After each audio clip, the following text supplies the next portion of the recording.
Prairie film, movie time, excellent. Oh. There you go. Queen bee, want no smoke with me. Been turn this mug, hope ain't chefs cause she's a treat. Here you go, Edmund. You ready? Get it. Savage, attitude nasty. Talk big, but my bank account match it. Hood, but I'm classy. Rich, but I'm ratchet. Haters kept my name in their mouth, not a gagging. Bougie. He say the way that thing move is so totally different. This is the remix with Beyonce. Yeah, I don't like it. Why? I don't like it.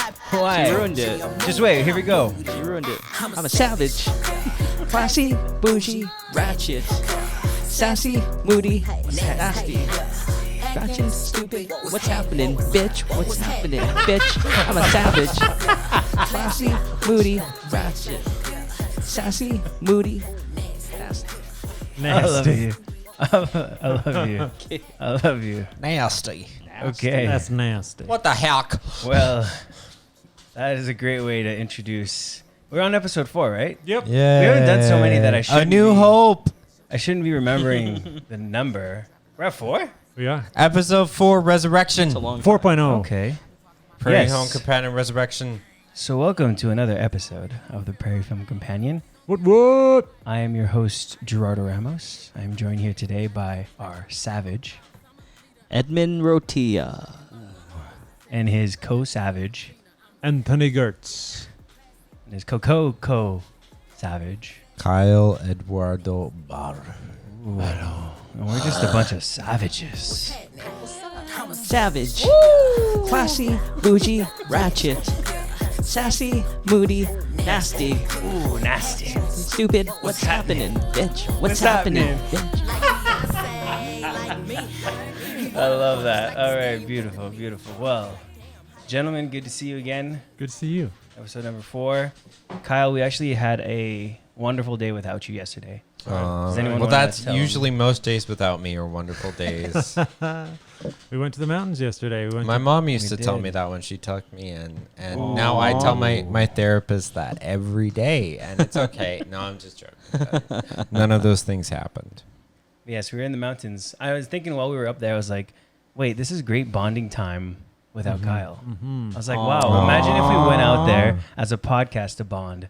But Kyle's not here. So Nice. sorry, Kyle. Yeah. You want to go next weekend? Ooh. No. Do you like hiking or no? No, not really. Okay, that's fair. I like going outside sometimes, Sometimes. like in the city. And I like camping. Now, you like walking, though. You walk a lot. Yeah, You do walk everywhere. Yeah, I walk Actually, yeah. everywhere. Yeah, that's right. You walk to work. You walk back home. Mm-hmm. You walk to the supermarket. Yeah. You do? You walk to work? Yeah. Yeah, he's walked Oh. every day, even in winter, minus 40. Yeah. Well, Well, he I like- live 20 minutes away. Like Okay. walking 20 minutes away. Okay. Sorry, keep Good for going. you. I'm going to double check that I pressed record. I'm sure I did. But Yeah, isn't it red? this is, but the cameras are. Okay, I'm just going to right. check that Okay. All right. one. Sorry, I don't know if I did. To resume the story, we went hiking in Jasper at this mountain, this gorgeous mountain with a glacier in its grip called Edith Cavell Mountain, named after a nurse who in World War I saved like 200 soldiers or something. And she saved people and helped people, both English and German, and then was captured by the Germans. And even though she is quoted as saying, I did it because I did it because every life counts. Oh, She was that's sweet. faced before a German firing squad and executed. If only she could Oh. have saved the glaciers. Nobody can. Not every life. Nobody can. But anyways, yes, I was thinking about you out there, Kyle. I Aw, missed you. And then I thought, thank wait, you. Kyle would never come with us, and he doesn't want to be in nature at all. So, yeah. That's true. I like being inside in the dark. Mm-hmm. In a spooky environment. That's I like okay. I like it outside when it's spooky outside, like Halloween Wow. or that's at pretty- nighttime. That's pretty dark. Do you mean like neighborhoods though? When on Halloween, like kids running across the street and spooky things happening in a suburban I just environment? love the feeling of it.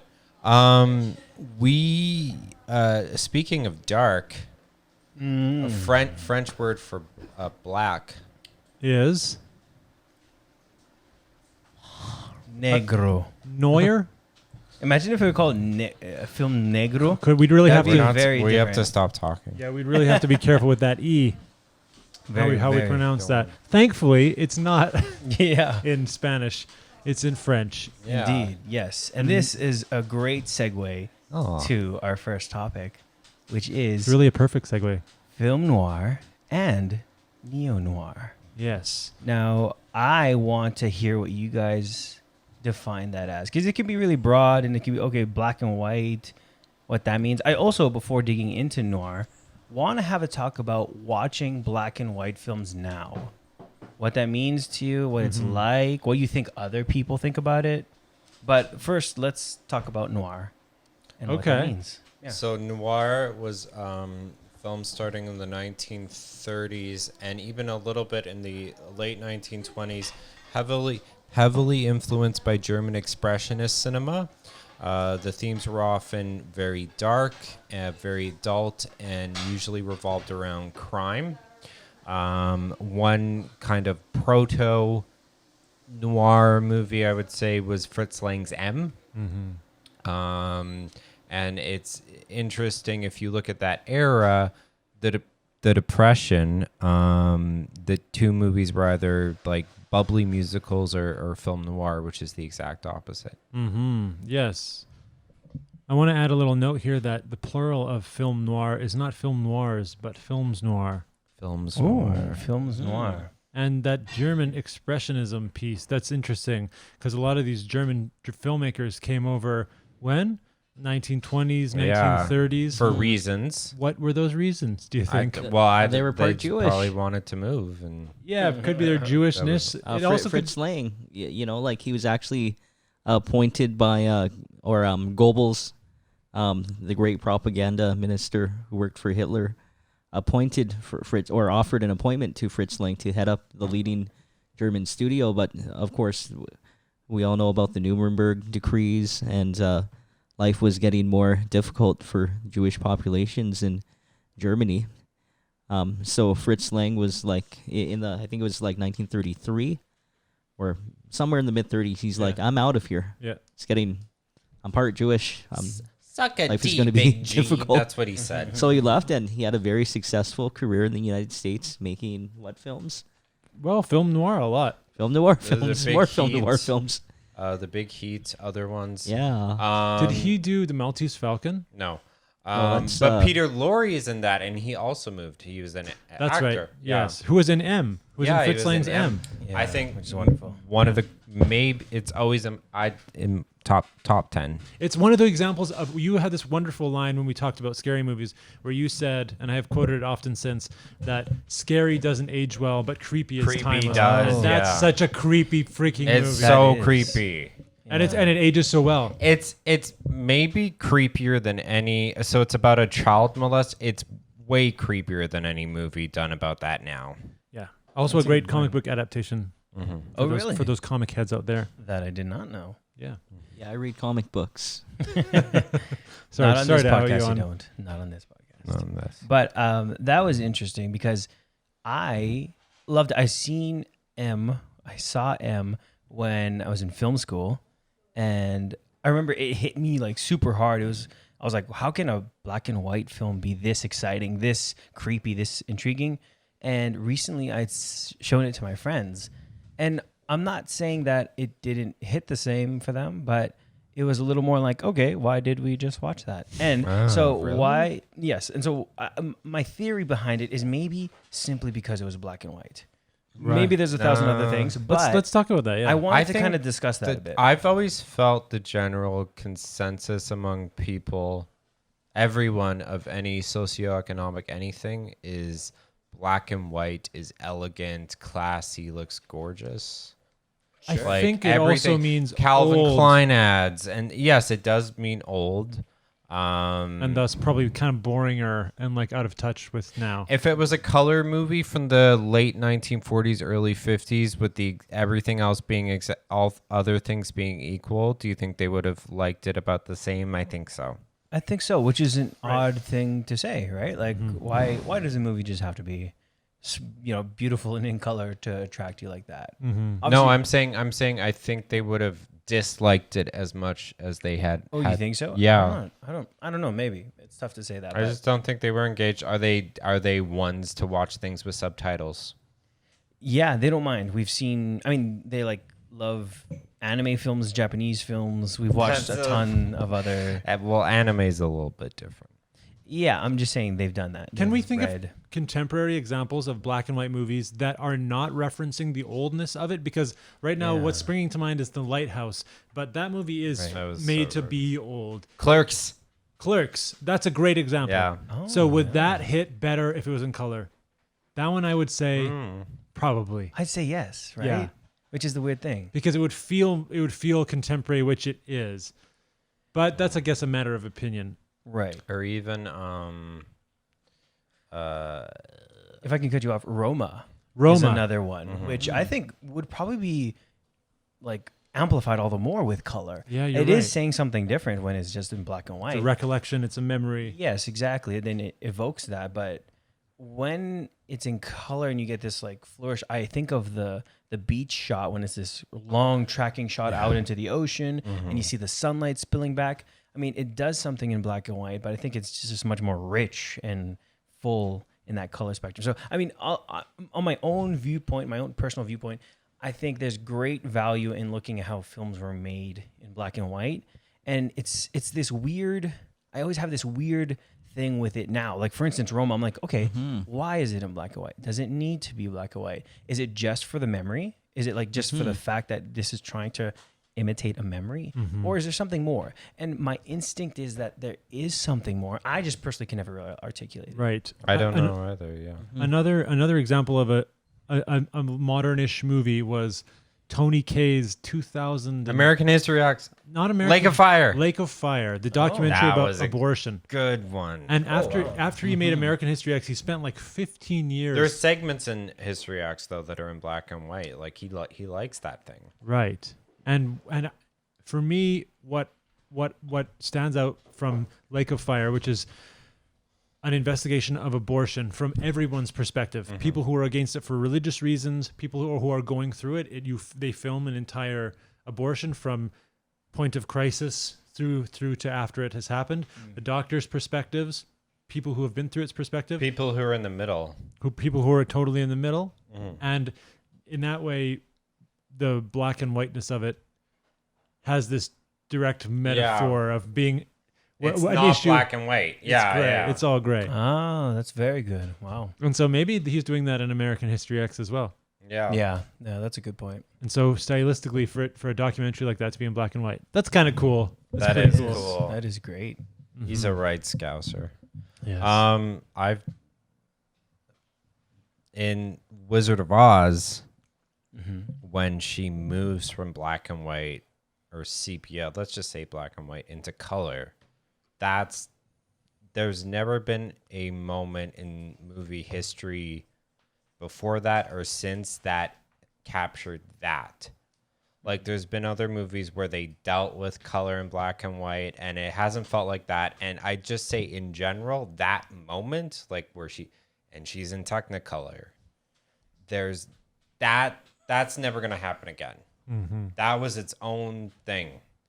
Yeah, that's a good point. Like transitioning from a technology of black and white to rich, full Technicolor. It's just so is many things at once. jarring. It's just so and powerful. And Roger Ebert said that was the first time, because when he was a little kid, there were so many black and white movies that he didn't really notice when a movie was in color in black and white or in black and white. And he said The Wizard of Oz was the first time as a kid that he noticed jarringly, oh, this is a movie that has color in it. right. Oh, the Yellow Brick Road is Yeah. really yellow. Yeah.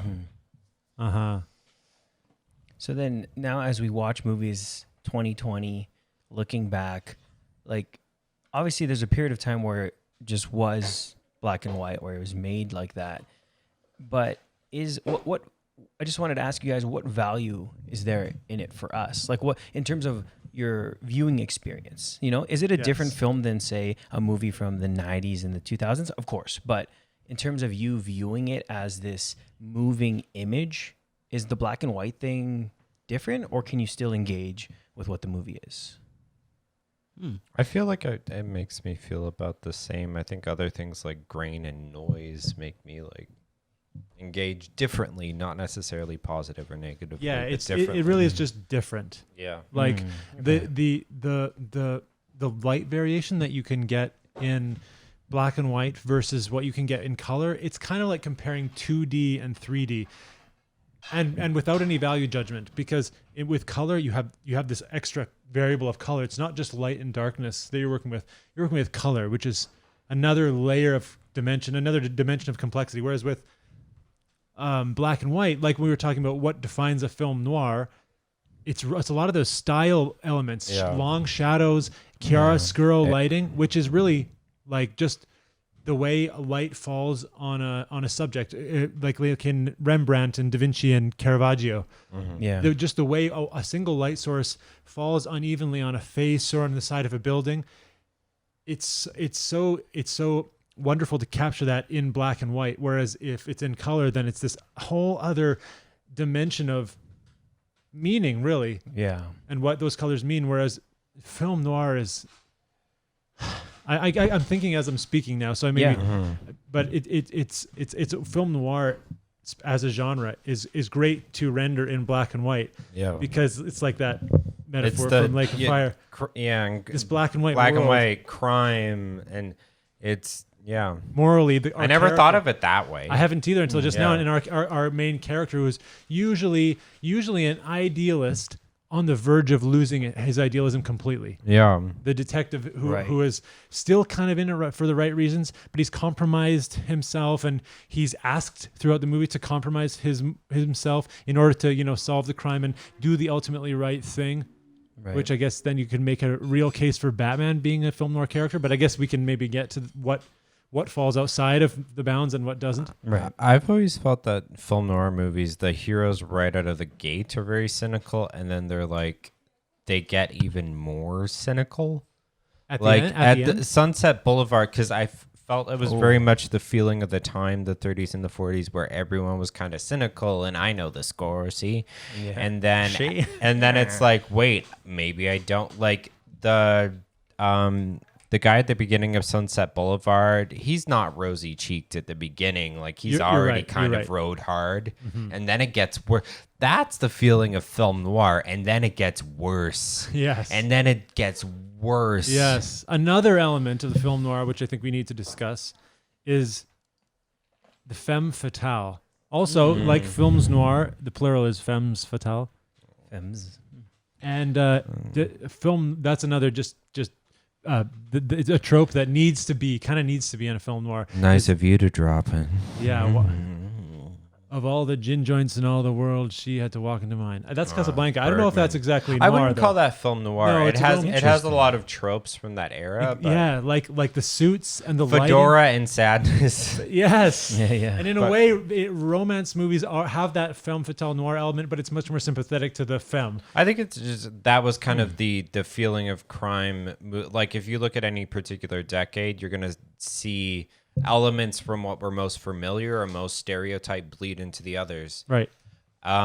If y'all seen Mildred Pierce with Joan Crawford? I'm not. No. So that's a film noir, and it's done so differently. It's about this mom with this horrible daughter, which sounds so stupid. And not noir. But like it just weirdly is. Like the daughter's kind of a sociopath, and the femme fatale, in a weird way, is the daughter. Okay. And it's towards who? The mom. It's okay. It sounds so stupid. Basically, she does all this stuff for her kids, mainly her older daughter, and it just snowballs and goes downhill. And it's creepily kind of ironic too, because we all know Joan Crawford was not that kind of mom. Like, and yeah. Yeah, that's an interesting thing. You're saying the daughter was the femme fatale, so it wasn't a romantic, sexualized thing, femme fatale. But that's an interesting thing. The femme fatale in these classic hard-boiled crime stories, it's usually a very attractive woman, kind of helping to undo a man, or working a man towards his undoing. I remember on Kids in the Hall, they did a film noir spoof. It was in color. and Scott Thompson played the detective, and the femme fatale is like this Filipino pool boy. But it's like he does all the like femme fatale things, like he's drinking a drink by the side of the pool, and like Yes. yeah. Was that you, Edmund? And yeah, it that was that definitely me. Filipino boy's name was Andy Gertz. And now you know the rest of the story. Okay, that's great. I mean, you guys did a great job of picking out how we can define a noir. Is there any other element that's like, oh, that has to be like, is it a genre because of the topics and themes they cover? Is it because we're looking at like a detective? Yeah. It's a very cynical worldview too, and oftentimes it's rarely a happy ending, or not even a bittersweet ending. But it's Chinatown.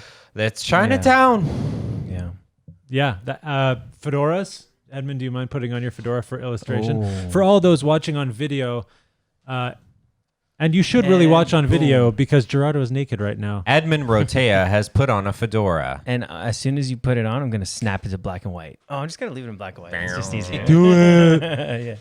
There was Westworld. It's okay. On one of the episodes, one of the characters takes a like cybernetic drug of some sort that makes you. It's called genre, and it makes you feel movie genres, and it's cool because it's not a super cheeky show. They usually don't do weird stuff like this, but you see his drug trip through his eyes, and the basically the premise of the drug is you go through all these movie genres. Awesome. And it switches to like black and white, like dramatic music, like da-da, and it starts as a noir thing. It's so neat. Oh, cool. Yeah. Yeah. What else is noir? You know what's you go. I had a question more, but what were you going to say? I was going to say one thing that was struck me today as I was walking around thinking about noir is, you know, like learning about Westerns, for example. Westerns are based on a time period in America or North America that was kind of short. Like it was like the 1860s to like the 1880s, right? The Westerns that we think of, the periods that they usually depict directly or indirectly, where there's cowboys and the West isn't quite settled yet, and there's horseback riding and building of churches and all this And steam genocide. engine and genocide. This is a period. It's only a couple of decades, and we have this whole world that we've imagined. And then there's film noir. Film noir is arguably an even shorter period. And it's also it's the present day. Yeah, so to you speak, can do right? Then that'll bring us into our discussion of neo-noir, because these noir elements come from this core where it's like 1930s urban America crime underworld. Well, it's also interesting because we see those films as so stereotypical of a time, and they were, when they came out, incredibly modern. Like incredibly, this is a movie of the time. This isn't like Seven Brothers for Seven Brides. Like this is an edgy movie. This is from this movie speaks to 1947. Yeah. Right? Like, and now we just like kind of look at it like It's a cute style choice. it's so cute. They have a gun, right? And you can see other like eras. Okay, maybe you're right. Maybe it's not just the 30s, it's 40s, and then it gets extended and extended. And we see the early 50s. And we see like Brick by Ryan Johnson. It's like an example of like a 90s or early 2000s noir, and it's quite faithful to the genre in other ways, but it's of course set in high school in the 90s or early 2000s. And I was wanting to ask you guys, what other genres do you see emerging of, say, our time or times Are you that okay, are past? Edmund? Oh, I'm all right. I'm just, my eyes water. Oh, All this noir talk. that's all this noir talk. Yeah. All the McDonald's I'm trying to digest and break down. All the fatales If that you got need away. If you need a minute, that's fine. I'll be Yeah. okay. Yeah. But okay. I was thinking one genre is the 80s teen movie, like the John Hughes. You see it, Right. that extrapolated into movies like Drive, which can be a confluence Yeah. of different movies, like it has Western elements too. Yeah. Mhm. And that those John Hughes or Stranger Things plays on a lot of those. Yeah. Yeah. So wait, sorry, repeat the question. The question I is was like, lost. what other genres could you see emerging if based on specific time periods or cultural zeitgeists. Like maybe like right now we could have this like I don't know, there could be like pandemic movies in the future Yeah. Oh God, I from hope that not. period. Yeah, it Hopefully depends on how not. long it lasts. So because if it Yeah. so it lasted a few years, let's say. Well, it's Yeah. funny because Oh, shit. you know, like virus movies were like all the rage in the mid '90s. I remember watching movies like Virus and 28 Days Later, and yeah, zombie one was Dustin movies. And of course they've existed in decades previous. Like you have the Andromeda strain. yeah. Yeah. Yeah. So, but anyways, yeah, returning to Outbreak. Outbreak. Yeah, thank you. But returning to neo-noir films, yeah, it certainly Wait, has are we? had a lasting influence, and I guess this would be a good segue to neo-noir, right? So, I guess one of the big neo-noir influences in my life has been Blade Runner, Oh. and now the sequel, Blade Runner 2049. But yeah, we definitely see lots of elements of film noir in Blade Runner. Like what? The Like upturned what's- collar, Okay, yeah. Yeah, the and- Venetian aesthetic. blinds And shading the feeling faces. of it, it's not just aesthetic, it's the cynicism. And oftentimes in film noir, there's a cynicism, but there's also just a little bit of heart. Yeah, and also the that idealism. It's not dead yet. yeah, and also the style of the film, because a lot of people today who've seen Blade Runner, they've probably seen either the director's cut or the final cut that came out a few years ago. But the theatrical version of Blade Runner that came out in 1982 was very film noir because it had a voiceover by the main character, Robert Deckard, played by Harrison Ford, and it was done in the film noir style where you kind of have this kind of down on his luck, in Blade Runner, forced out of retirement detective who's just tired, but he has to kill a few more replicants and hunt them down and one by one. And yeah, it's probably the big film noir movie in my life because Yeah. it was the first. You know, I saw Blade Runner when I was, or I read the Blade Runner comic book when I was like 8 years old, and then saw the movie when I was 10, and I'm like, wow, this is really cool. And it certainly shaped my movie viewing experiences and preferences. I love film noir films. I once bought a collection of 9 Columbia Pictures film noir films, and I ended up watching all of them on one weekend. Whoa. Oh wow. 3 or 4 movies a day. What were they? I can't remember, Oh. but LA I do know one of them Confidential? was a big. No, definitely not LA Confidential. Gilda? I can't remember. But No, but wait. Sorry, wait. I wanted Gilda to was a ask star you, vehicle for Rita Hayworth. Yes. Mm-hmm. I wanted to ask you. You're Sure. saying that it was a noir film, or would you consider that Blade Runner a neo noir? Yeah, I guess it's really hard. I guess a neo noir, right? The etymology of neo meaning new, right? So taking elements of noir and other elements of science fiction, right, and fusing them together to make a new hybrid noir film. It's like without- intersectional filmmaking. intersectional filmmaking. James Cameron wanted Terminator to be considered noir, Oh, cool. like quote Cool. tech noir. Oh. And when they Mhm. go to the like club bar in the first Terminator, it's called tech noir Yeah. Really? Cool. because he Didn't know wanted that. to do a whole new thing. That's interesting, and that's Yeah. another one of those confluences of genres because, like cyberpunk Mhm. has noir elements. Yeah. The Matrix is a very noir movie in some ways. Cynical, The weird angles. and yeah. Yeah, the cynicism, but the quite not quite dead idealism as I prefer to Yeah. define it. The darkness, the trench coats. Yes. There's not so many Leather fedoras. trench coats. Yeah, they moved to leather, No, they were faux leather. They still have the PVC. big collars. yeah. Yeah. There was have y'all seen Blood Simple by the Coen brothers? Not No. yet. No. So watch it. Okay. That's where they met, right? I have- Francis McDormand and Yes, Ethan yes. Coen? That's where they met. Okay, I have a They're few married. things to say about Coen Noir. Okay. Good. So Blood Simple, Coen brothers, very for me, very hit, very miss. Yeah. Blood Simple, you better fucking believe it was a hit. Because I put it on thinking, oh, it's that Coen Brothers movie I'm supposed to watch. Yeah. You are supposed to watch it. Good fucking... And like, I can't believe they got away with that in that year. What year? Like 84 or some shit. Oh, okay. But again, like Coen Brothers done differently. Everything's done with a little bit of a smirk, right? Right. Fargo is, if you look at it, back to Roger Ebert, he said, Rest in peace. Fargo is a noir movie, but everything's done differently. Like it's like a film blanc. It feels so different, but like a shoe that fits at the same time, because it's the cop, Frances McDormand, but she's different.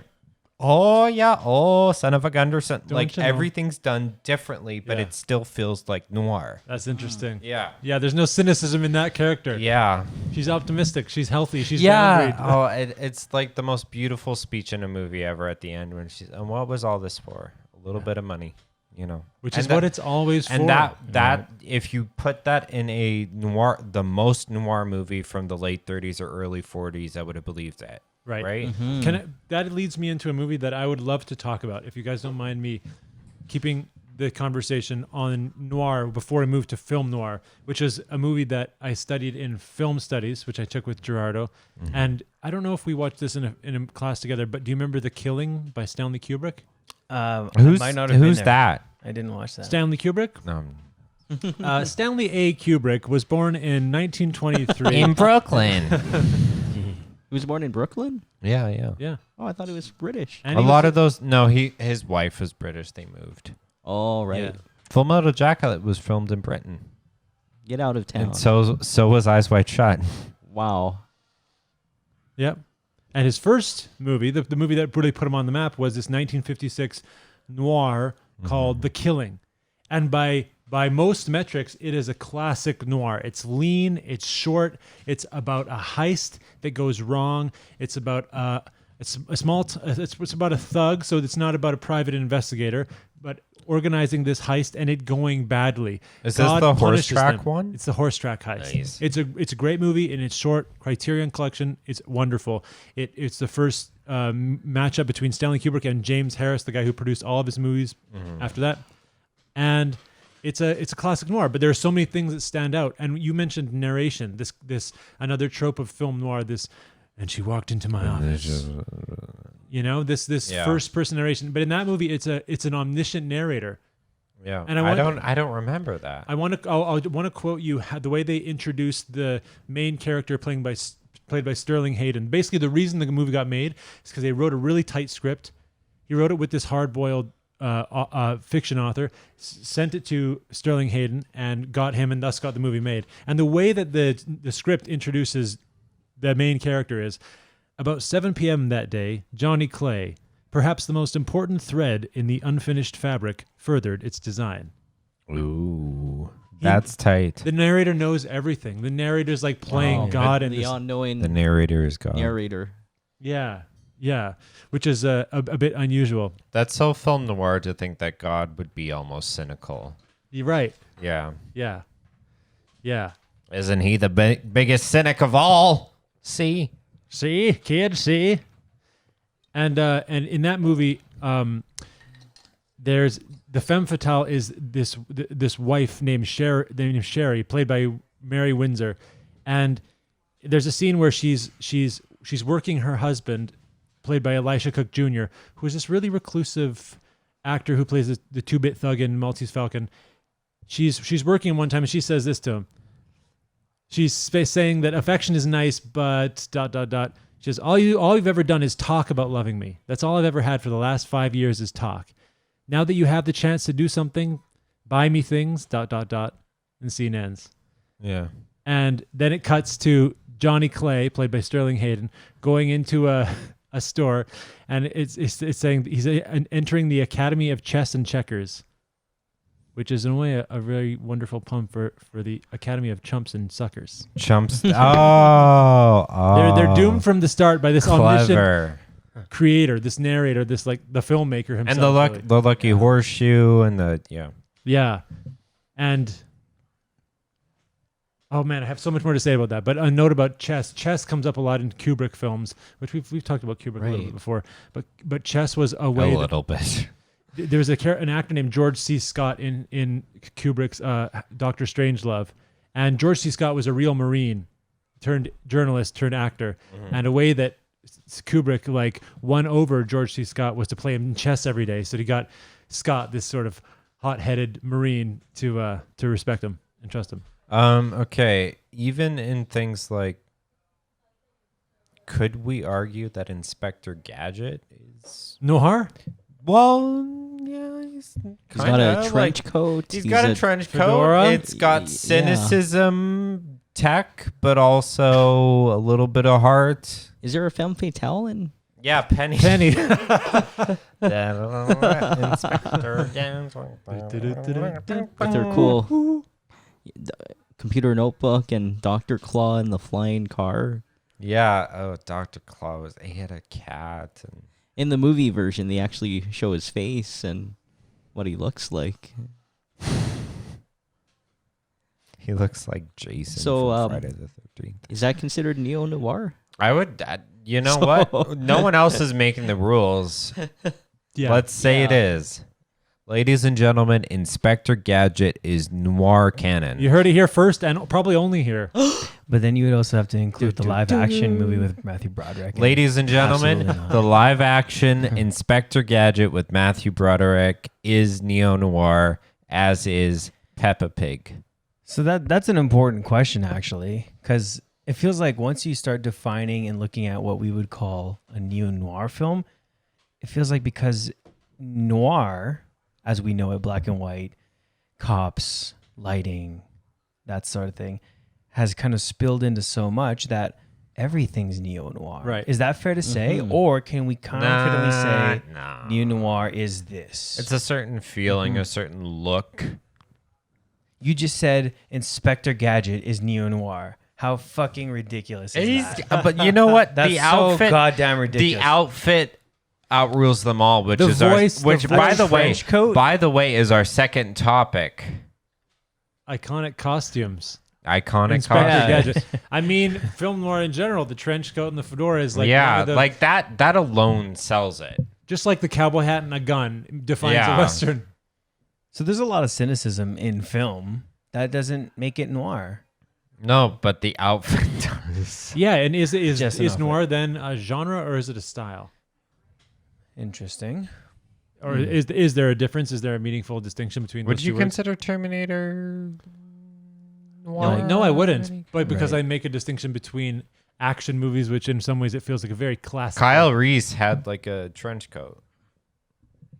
I think things just borrow from each other. So yes, I think Right. that the genre of noir can be extended as far and wide as we want. Because I also consider Batman a noir. The animated series Yeah. Batman from the 90s was animated on black paper. The base was not a white page; it was a black page. And like, there's a character called Clayface in the animated series, which Like from The Killing? Like that's what it's based on? well, that's Clayface? This is just my own theory, which has no substantiation from Kubrick or anybody else. But Johnny Clay, this character from The Killing, and Clayface was a successful actor who got brought into this criminal underworld. He's a super noir character. He's the most noir character of any of the people, villains or heroes in the Batman universe. And I like to think that he's based on Johnny Clay after the fact. He's Johnny Clay after this heist went poorly. See, what about Dick Tracy? Super noir. That It's is yellow- that it's is like yellow noir. like Definitely. basically Okay. a parody of noir and a fun parody. And who is the femme fatale? Madonna. Celebrate. Oh, I didn't know that. I Yeah. haven't seen Dick Tracy. Amarillo noir. Wait, what's yellow in French? Chevette. Javette. We're gonna get fact checked on this one, which is good. Let's go to costumes now. Come Sure. on. No. There was a great discussion having there. Yeah, because I think we barely scratched the surface Yeah. about neo noir. All we've said is, neo-noir is black and white. Oh, neo-noir is We trench said coats. more than that. Then wait, shut up, wait, and then we said neo-noir Y'all is were fucking- everything. y'all were Neo-noir fucking is sleeping. Inspector Gadget. Y'all were fucking sleeping while me and Andy were making. don't know. We were smoking and smack. Oh, Okay, I know you want to define everything, but What does that even mean? Yes, I do. I don't so know. that we can understand each other. James Cagney. Yeah. There's this movie, which is what we're talking about. Movies. I forget what it's called, but it was early noir movie. He plays this gangster. I don't know if that was. It's got like a. It was like the G-Man or something like that, right? Look it up. James Cagney. Is it with the grapefruit in the face? Yes, yeah. The Public Enemy? He already knows Public Public Enemy. Enemy.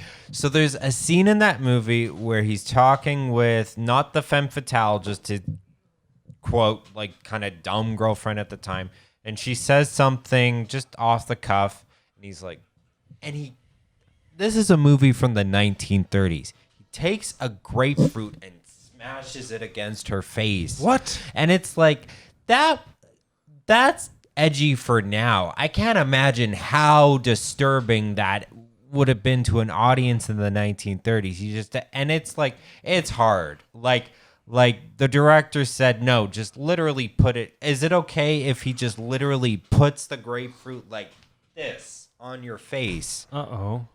Okay, I'm gonna show it to you guys. He's gonna show it to us. so you can see it at least. Sure. I don't know if I want to see this, but I didn't ask you for any lip. I asked you if you had a drink. I know, Tom. But, well, gee, I wish that... There you go with that wishing stuff again. I wish you was a wishing well. That I could tie a bucket to you and sink you. Maybe you found someone you like better. Yeah, maybe.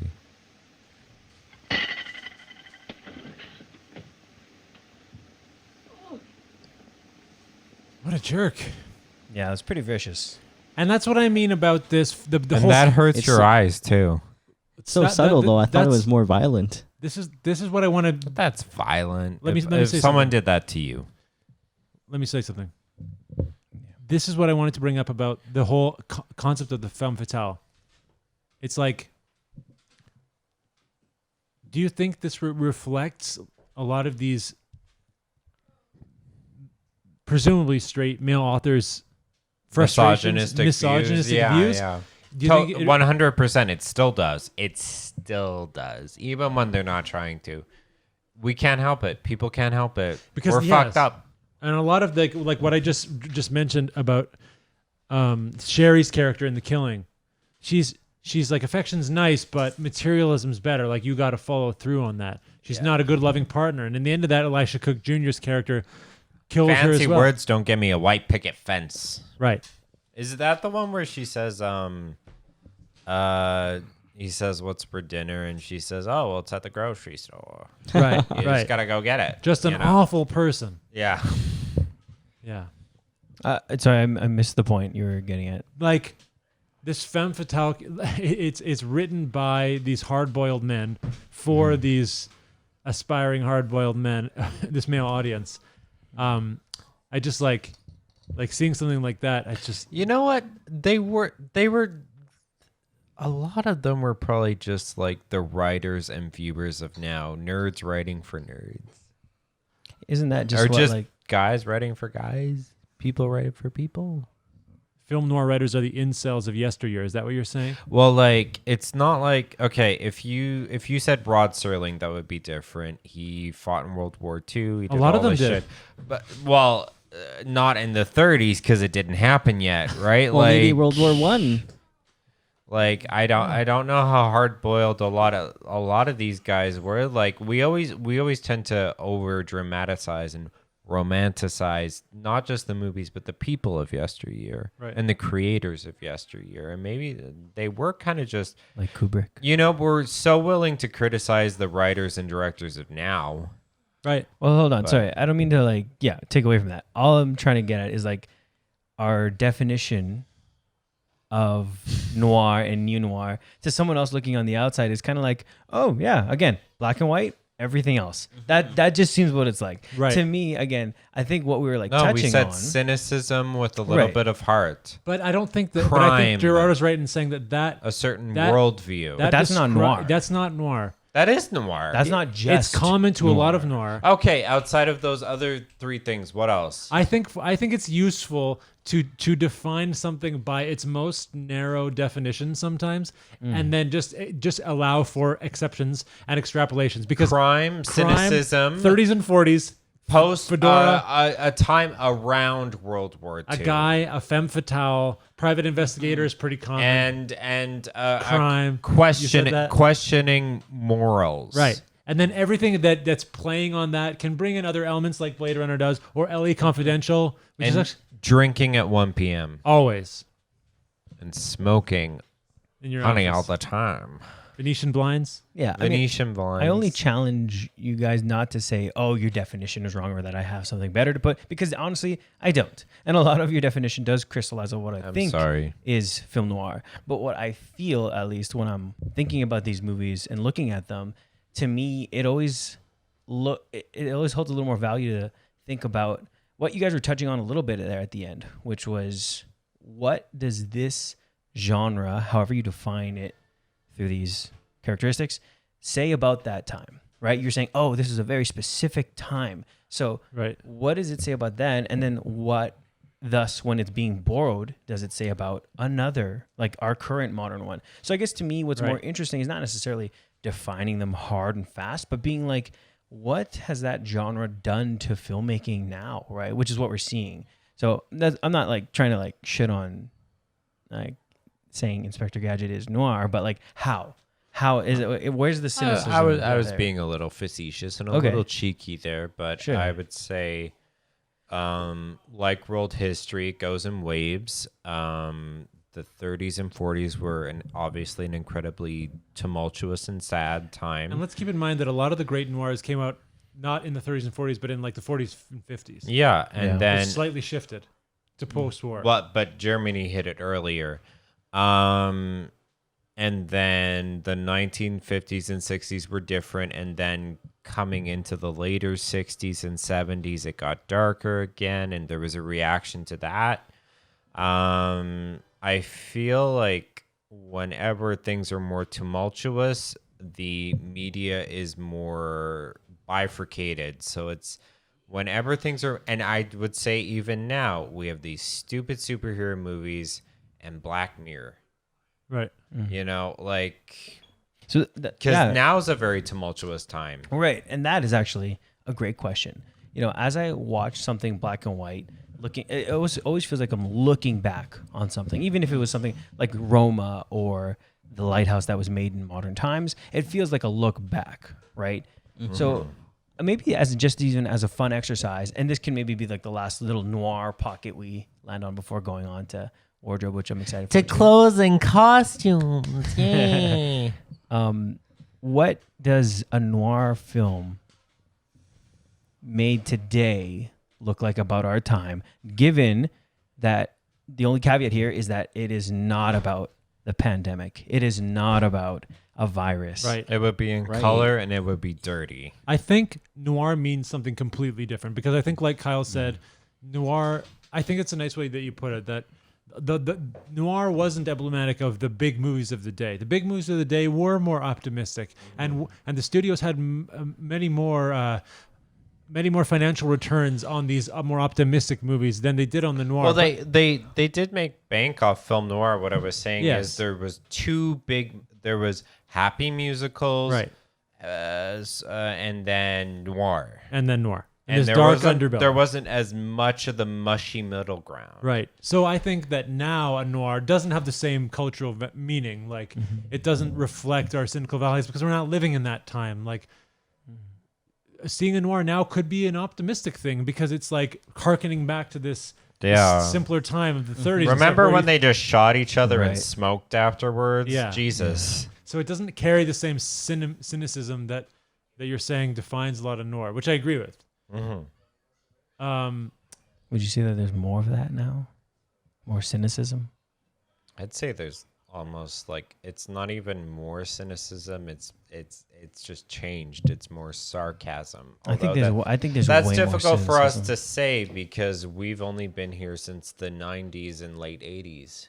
right? But I'm just talking about like our current time we're living in, this pandemic, this kind of social and racial unrest. Yes. Like, if anything, we're so cynical. I feel like how many people have we seen die in the past 6 months online Yeah. on news just because it's normal? Right. You know, if anything, we've gone beyond any sort of neo-noir. I feel like we're in a period of maybe I don't know if we've ever had this in history where we're like more so than ever we're like, what's going on? I don't know what's going to happen tomorrow. Yes. More so than ever. If you lived in the 40s or the 50s, even with the threat of the Reds, you still kind of knew if the Reds weren't going to get you, what was going to happen tomorrow.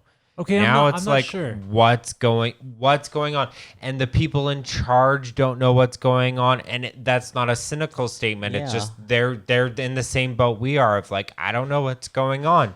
I don't know. Like this whole COVID thing, it's like, okay, we learned something new. And it's like, what about the atomic bombs and the fear of that? Right. I think that was even a heightened. we kind of knew what was.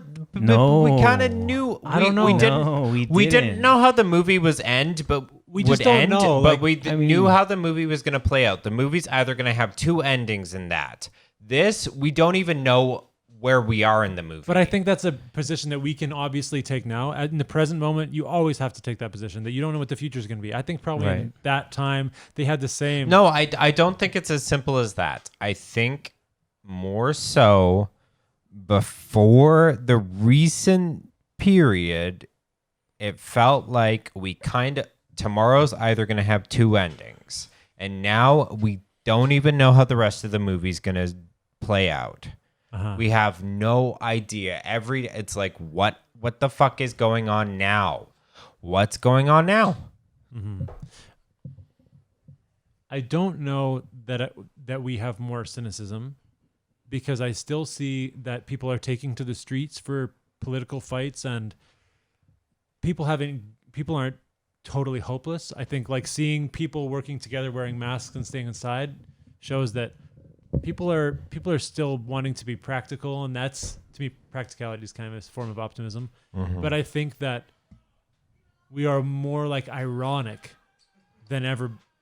That I would agree with. Which is kind of cynicism. Sure. But it's like a bit different. Like it's diet cynicism. Yes, because like we know better, or if we don't actually know better, we know that we should know better. That We're we have pretending access to to the know knowledge. better. Yeah, because we have the yeah. access to the knowledge. Yeah. So there's this like posturing of I know better, which sounds like cynicism a lot of the time, but really it was just irony, which reflects a certain intelligence, I think. We are statistically the smartest people. Like that is ever, the IQ's always gone up. Although if you think about it, the people writing the tests are always in the current year. So, I'm sorry, I'm still on. You're smarter than people have ever been. Okay, so if we are not making a noir in this day and age, that's fine. You know, I'm not saying we have when to. are we gonna get to costumes? I want to. Come on. I mean, yeah, I think it would be cool, right? I think what I also like making a noir right now, I love the style. I love it just as like a style. I love the clothing of it as well. The suits, the textures. Clothing, The the what? costume, Which will the move outfit, the design, the costume yes, design. let's move on. Okay, gotcha.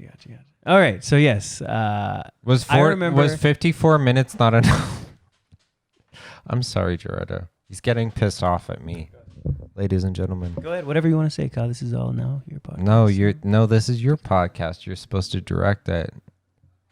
Make like Michael Bay and shoot at actors like movie directors. I was going to share a moment that I had watched. I can't remember what black and white film it was. It was probably like a Hitchcock film. And it was... I dial M for murder. Ooh, Oh, man. That's in color. It wasn't that. Sweetie, that's in color. It wasn't that, It's but in that's an 3D. amazing movie. In 3D. Cineplex released it in 3D, and I went to go watch it again. It was like the most stunning 3D movie I've seen. Besides like Nice. Hugo. You guys- For real, they 3D'd an old movie? No, it was made in 3D 3D. Yeah, when it it was came made- out. What? Yes, originally Yeah. it was made. Yeah. You shot it with two lenses, two cameras going? I don't know the practical. Yes, it was probably two cameras, two lenses. And just a Wow. fun fact, a lot of viewers out there will think that in 1950s, 3D was the Analyf glasses with the red and blue lenses. Yeah. How that's not true.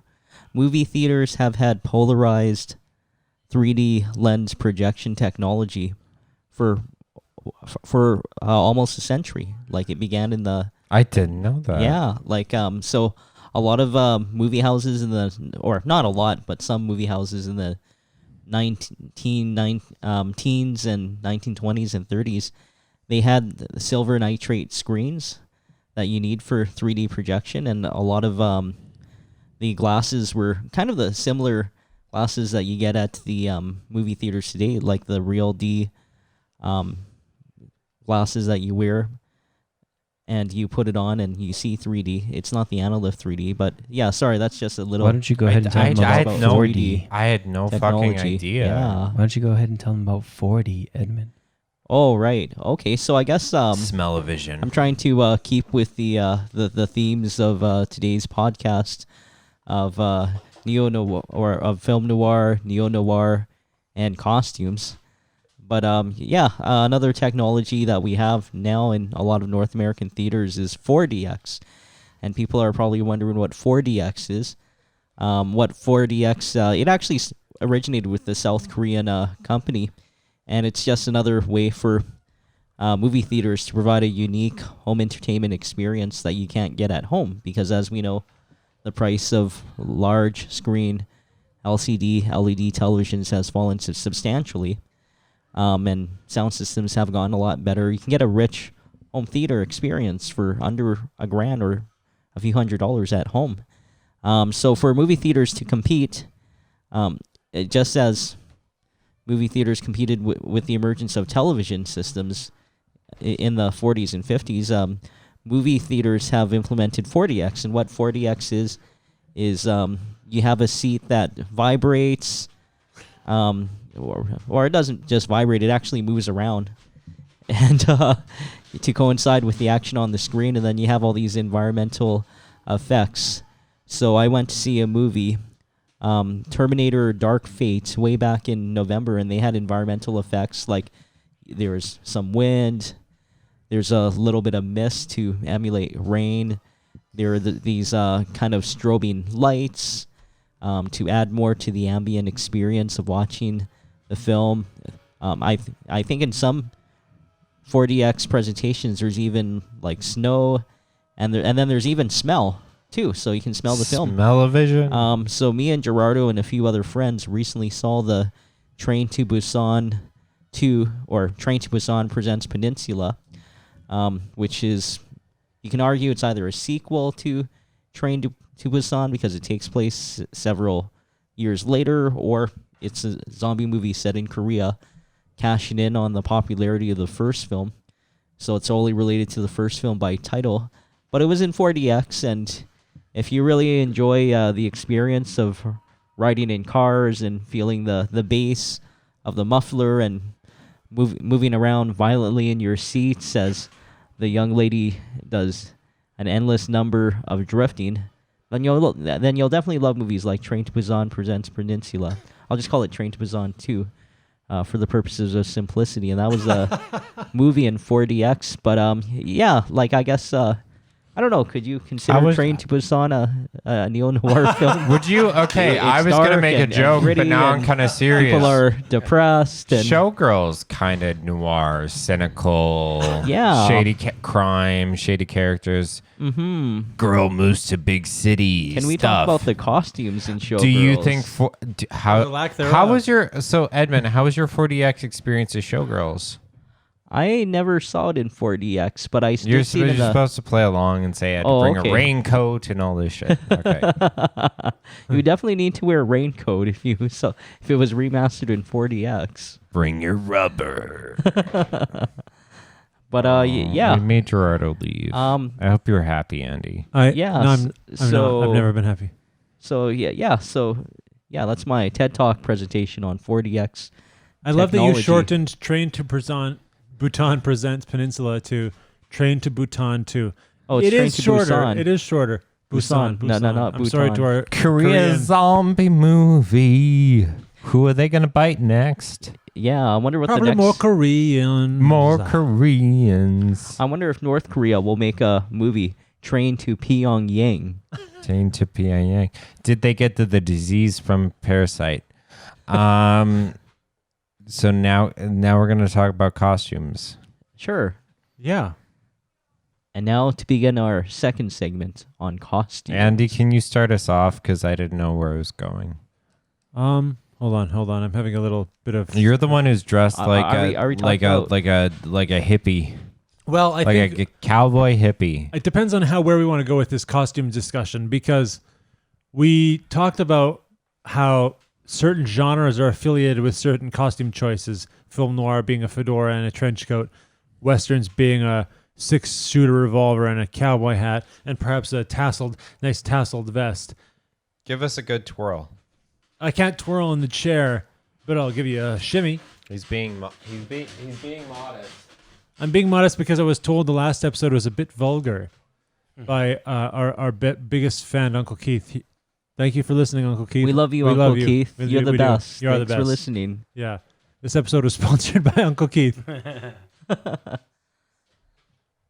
I don't know how to open this discussion up, but like, are there any other genres for you that are based on certain costume choices? I was gonna share an experience with that before we got derailed off of the train to Busan. I hope To this is present about Peninsula. your birthday suit. Yeah, go. Yeah. Yeah, all I was saying was once Blu-rays started coming out, I had watched a black and white film. I think it was a Hitchcock film. And I noticed that a lot of the detail in the fabrics of the suits, I mean, in every Hitchcock film, they was all wearing suits and very immaculate. And I just noticed in like a herringbone suit, which is like a wavy design, not wavy. What would you call that? Yeah, like a chevron. Like you have a Yeah. great herringbone suit, like a bunch of V's. Yeah. Yeah, like a bunch of consecutive V's. And anyways, like in the Blu-ray, I had not noticed how detailed and how intricate it was woven into the suit. And I think it just kind of, to me, every time I watch films, even when I was super young, all of the clothing and everything they would wear and how they would present themselves was super important to me. And of course, I would draw a lot of inspiration from it. But when I saw this Blu-ray, I was like, whoa. I was like, there's detail there I hadn't noticed before. There's this intricacy and this like love crafted into these suits and such. So, I mean, for me, it's always really important to notice what someone's wearing. I think maybe we could open up this discussion with what are like some super iconic, films or costumes or outfits that affected you? I feel the Rocky Horror Picture Show, because a lot of the quote costumes are literally like they feel like Halloween costumes, like kind of intentionally like playing off the low budget 1950s B movie aesthetic. But like, say whatever you want about every movie that won best costume design since whenever that category was invented, but like Dr. Frankenfurter's outfit, like how many people dress up as that every Halloween? Or Magenta, or even the really simple things at the end, like Rocky with his gold spandex, like that movie it's Kmart costume design, but it's iconic. So, Or I was thinking of we were talking about The Matrix earlier, and late 90s, early 2000s.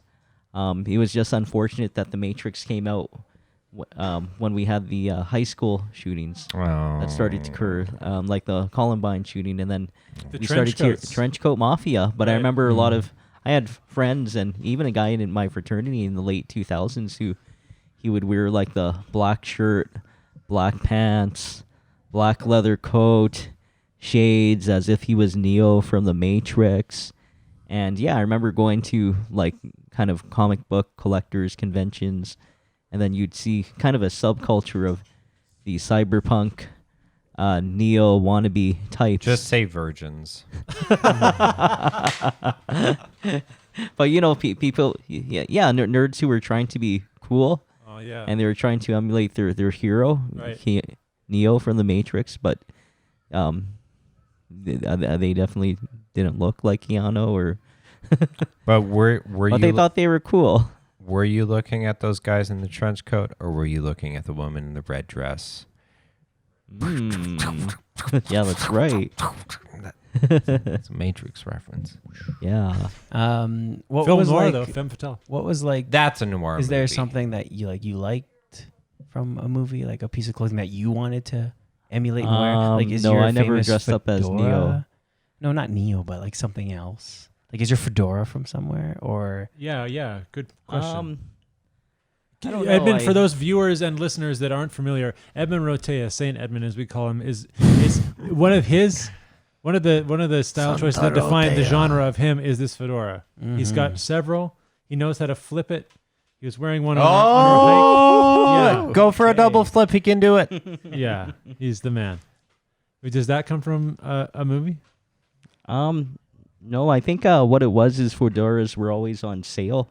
And So they it's were the cheap cheapest and- hat. Do you have something less than a $5 tube? This hat was $2 from Army and Navy. Whoa, Rest in peace, Army and Navy. Yeah. I actually That's why Local they went gem. out of fucking business. $2. Yeah, they didn't know the concept of marking up. This is a hat. I should have bought more. I didn't know they would close forever.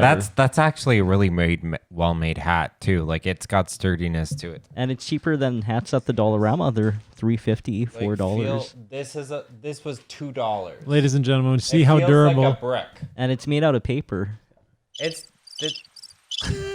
That should not have been think- $2. Well, it's made in China. One costume for me that you were just thinking of, because you brought up Rocky Horror Picture Show, which you've brought up in a previous episode. And in our previous episode, we talked about sexual awakenings, and I mentioned Michelle Pfeiffer as Catwoman in Batman Returns, the sequel. And for me, that I immediately thought of those costumes where you have Batman's Right, cowl, yeah.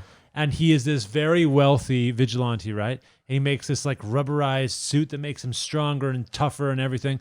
And then you have Catwoman, who has no money at all.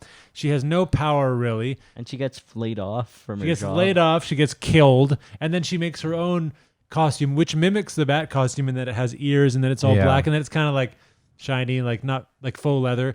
But she's like stitched it herself, and the stitches are very visible. It's like the poor, Like Frankenstein. yeah, Yeah. yeah. I know it's a super talked movie, but the costumes of Star Wars. Yeah. Right, yeah, they're so iconic. So right? number one, Luke Skywalker showing off the chest, just like Robin Hood. And Or Sean Connery's James Bond when he's shirtless. yeah. You had me for a bit. With that much hair, he's never shirtless. Yeah. He's wearing a sweater the whole time. Darth Vader's I am your costume father. I saw in real life when it came for the Star Wars Identities exhibit. Oh. And it was so neat because during the exhibit, they said it's Darth Vader's actual suit is at the exhibit, including, and like real props, including Darth Vader's suit. And in the movie, it's so imposing. And then when you see it in real life, it's like, it's just a suit. Like, it's just cloth. It's weird. And you look at this thing, and it's like, this was in Empire Strikes Back. This was in, but it's just fabric. It's still stunning to see it in real life, but yeah. Yeah. And the Darth Vader's helmet is based off of the Nazi SS. Yeah. The way That's it right. swoops Yeah. down. Yeah. Right. Yeah, and it's interesting you draw that parallel, right? Because a lot of the Empire is kind of rooted in the SS and German Yes. military outfits of The orderliness, the fact that they're called stormtroopers, Mm-hmm. Chancellor. What did Edmund think of Elizabeth Berkley's costume in the grotto scene in Showgirls? Oh, it's been a while since I've Costume, There was she no was costume. naked. I recently watched that. Is that the swimming Wait, pool? you watched scene? that without No, me? the grotto scene. You watched? Oh, just the grotto. Oh, is that scene? the one in the swimming pool? Yeah. When she married He him? just watched the grotto scene. Yeah, it was like It's so mentioned on a Joe Rogan podcast, and I was so like, oh, so that's funny. We talked. I talked about that to you in person. Yeah. I acted it out for you and you didn't watch it. But Joe Rogan's like, DMT, Berkeley, dude, showgirls. And you're like, I gotta watch this. Well, I guess they saved a lot on wardrobe because with all the Yeah, they did. the lack of clothing, you know. That's why you watch things. People you trust mentioning that they like them. That's why I watched Love on the Spectrum, because a podcast I like mentioned it. Yeah. Nice. It broke my no cry summer within 10 minutes of the first episode, and then it didn't end well. So I don't actually recommend it. But the first episode, within 10 minutes, you see these beautiful autistic people or people on their That's autism. a tearjerker just immediately. I know. People with autism and they learn things and, they're, it's sad. and they're in love. And they're different but the same as us. Right. And then you see their parents' love and pride and fear at their children, like going out into the world trying to find love, which is such a vulnerable thing to do.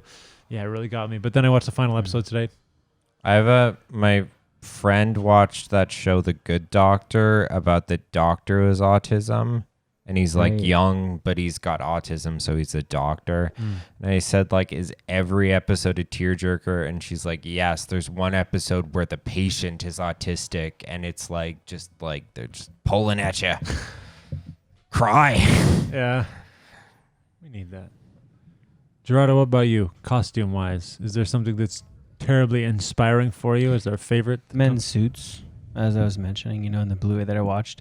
I always look at men's suits, how they're put together. They're all the same. They're all the same. They're all the same. They're so like, yes, there's like a cut and lapel and different thicknesses and all that and materials. But that's the thing, is that there's just men's clothing is so limited in terms of. Do you like think it's how the formal guy wear. fills it out, how he wears it, how he carries it? Like, Not really. I mean, it just has something to do with like that specific set of like armor of this thing you put on to make yourself look, clean and refined. And I don't know. It felt like it was far from my world when I was young, because I just didn't see people around me dressing like that. And so, yeah, it was just like, that was something I had in awe and in reverence of. And so even to this day, I'll like, oh wow, like again, a herringbone pattern on a suit. Not many people care about that. They'll be like, oh, I need a suit for a wedding or a funeral, right? Not a ton of care put into it. But film, I mean, even when I'm watching it on a movie or a show,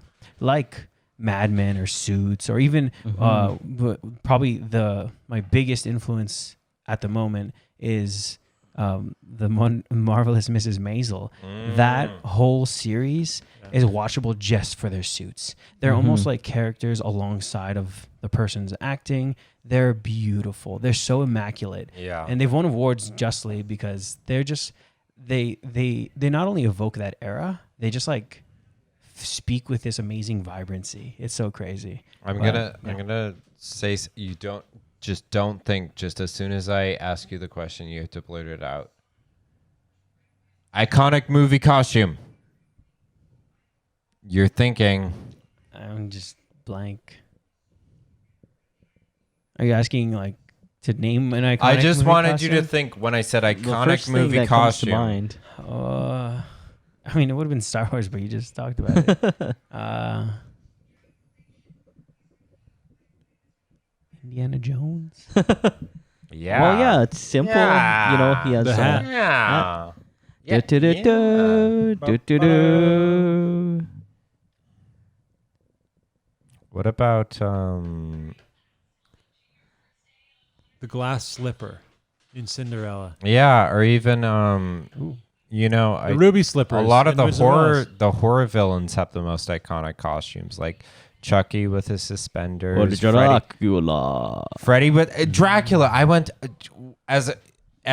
every kid as a default has their little like, I'm gonna go as a witch, I'm gonna go as this. Mine was always, I'm gonna go as Dracula. And it's such a simple outfit. You just need like a Teeth. black cape, teeth, Pale makeup, maybe. and hair gel. My mom, or Right. a widow's peak. Yeah. my mom, when I was first time I went as Dracula, she gelled up my hair and she said, "You have to look handsome, Kyle, because Dracula is handsome and that's how he gets his victims."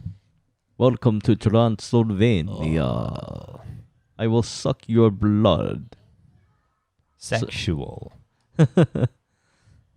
Sorry, that's Audrey Hepburn. Breakfast at Tiffany's. Yeah. Yep. I love watching all of her movies and Roman that Holiday when starts she's out riding the Yeah, Vespa. with the right? with the skirt. Yeah, or Yes. or Grace Kelly in Rear Window. Oh yes. Her dresses in that, absolutely. they were made by somebody famous. Edith Head. Some fag. I think they're Edith Head. No, it was a woman. Some fag. We're looking it up. Who the facts?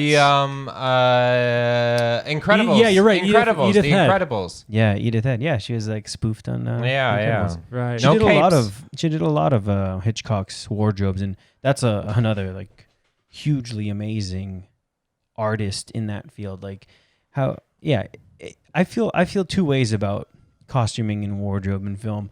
In one way, it's like it's beautiful. There's this reverence for it. It says something. You know, it's deep. You can look at it that way, but on the other hand, it's like it's not that important. You know, as you said, Yeah. it's just a piece of cloth that's on Well, there. yeah, like, you know, the costume designer of all my films has been me because I bought that T-shirt.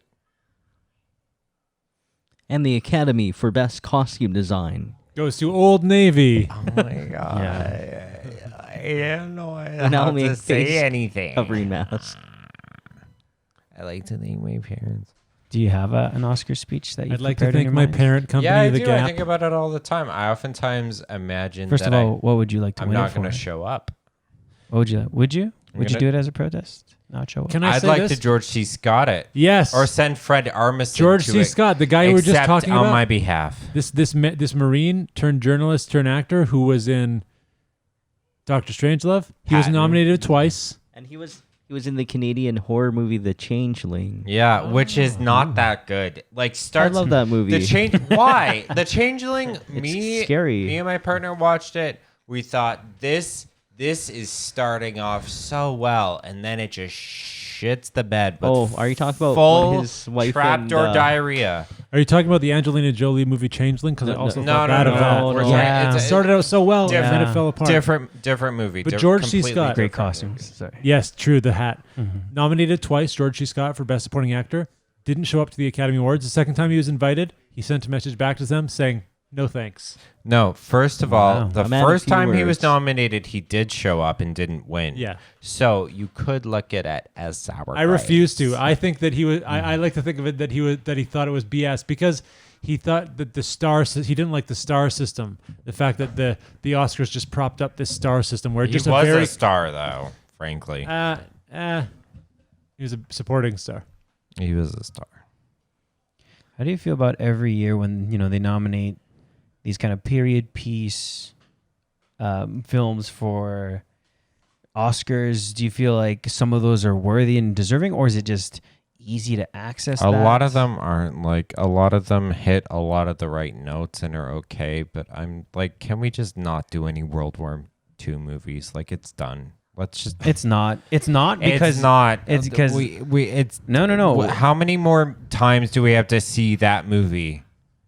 I don't think it's done either. I think that It is. It's Yeah, there's so done. many- You know what? There's so many you stories. think that, but 1917 last year. that was one. That was a Let's World just War don't get One that. movie. I know, but still, it's a war film. Yeah. I didn't say war It's a films. I similar said World War wardrobe. II movies. Is there we a get drastic- it. Nazis are bad. Also, Is there a drastic we get it. difference? Some Well- of the Nazis were people too. Well- How many times do we have to see that stupid movie Well, again and That again? wasn't, but that wasn't the case. they did in make a 1917. movie. That's because it wasn't a World War II movie. You're they not did even make listening. You're being like, obtuse. I think Apple would disagree with you because they did. I talked about this a few episodes ago. That there's a Tom Hanks. There's a World War II movie about Tom Hanks who plays a kind of this naval aircraft carrier, or not naval aircraft Greyhound. carrier. Yeah, Greyhound. And Destroyer. I forget the name of his of the main character, but yeah, he wasn't really a popular character. And like there's probably been books, and then now we have this movie, so we all know about him. And it's about this kind of naval captain, naval officer who goes by the book, and through his sheer luck, and he's able to destroy several Japanese, or not Japanese. Sorry, I totally have it wrong. But several German U-boats so German submarines, and it was quite an impressive film because a lot of the dialogue was rooted in actual communications that went back and forth. A lot of radio communications. There's a lot of technical. You could have maybe named jargon. 10 other World War. I'm sorry to step on you, 'Kay, but just sure. this annoys me. I'm so sick of World War II movies. I'm sick of it. What about war movies in general? War movies? Well, most of them are fucking World War II movies. 1917, yes. Like 1970 is a World War I movie. Right. So I'm just And asking. there's Vietnam movies. Do you feel the same I get about it. Do you feel the same about any war film? I don't know why Well, we're in diving general, into this. yeah, and I get it's an incredibly compelling topic, but how Mm-hmm. many times do we have to see a World War II movie? I don't think though that they're always. It's worse than like gay coming of age movies. But they're not always saying the same thing. Which is, I wouldn't say that, is that at Nazis all. are bad I enough. wouldn't say that at all. But we have to move on as the world. We have to move on. Don't get me wrong. I love Schindler's List is one of my favorite films. There are World War II movies that I love and think are great, but we have to stop. It's done. Let's move on. It's so stupid. Could you imagine if people were still making movies about the War of 1812? Let's move on. I don't think there are movies about that, but Didn't Mel Gibson did the Patriot or whatever? Like there are a few movies about that. Isn't that about the And American? if there aren't movies about that, good. so question, because I don't disagree with you. There were other wars. There are many. There's other topics. Right. I feel like this is like almost a straight. I'm not gonna pull this card. Little gay card, but like it's like straight guys like anything about World War II. Like no, we have to move on. The Holocaust, even that's incredibly compelling, dark part of human history. But even that, it's like how many movies do we have to have about that? I don't know. It's a great question. What do you have to say about Jojo Rabbit, though? Does that fall into that category? Did you watch that? Do you like that? See, Do you I bet appreciate I that, or would is it- like that Okay. movie. That's actually different. A lot of these movies aren't. They're just the same story told again and again. And even Jojo Rabbit, which is a funny take on everything, and also from the perspective of the actually bad guys. Quite dark. We still but it's still a comedy. Can't we move on as a world? It's over. World War II is over. Another question I have is, can we move on as a podcast? Back to our topic of wardrobe. So, wardrobe. I had a segue, and Hugo Boss. it has since You gone. know who they Yeah. worked for? The old Nazis. The old Nazis, which we all know I would not like to see a movie about. I would like to not see that. Hugo Boss, or a movie about Hugo Boss. I would working love for to the see a movie about Nazis. Hugo Boss. If there isn't one already. Bonnie and Clyde. Well, they seem to be making movies about all these great fashion designers who pass away, and then they make a Right. movie about their There's one about life. Chanel. Yeah. Is there a Gucci one yet? Has anyone seen Phantom Thread? Right. I started Yes. watching it but stopped because it wasn't the master. Yeah, I mean, it's a different Yeah. tone. Is that film. the British film about the very stoic designer? He's he controls everything, and he enters into a romantic relationship with a younger lady who kind of not spoil the entire film, but yeah, I quite enjoyed that film, and yeah, beautiful Oh, you saw it? costume design. In my mind, Paul Thomas Anderson's films are always about a different section of the crew. For me, the Phantom Thread is about the costume department. What's Boogie Nights Boogie about? Nights is the production design department. The Master is the cinematographer, and There Will Be Blood is the director. What's Magnolia Or the producer. about? Actors. Actors, What's Punch Drunk Club about? writers. It's about This theory is made up just now and based on just Pretty good. Thank you. That's pretty good. Thank you. That's pretty Yeah. good. I was just pulling up the nominees for costume design last year. The Irishman, Oh, Jojo Rabbit, Joker, Little Women, Once Upon a Time in Hollywood. Little Women must have been hard because the designers would say, "How are we going to design these dresses? so who won These women again? are little." Who was the winner?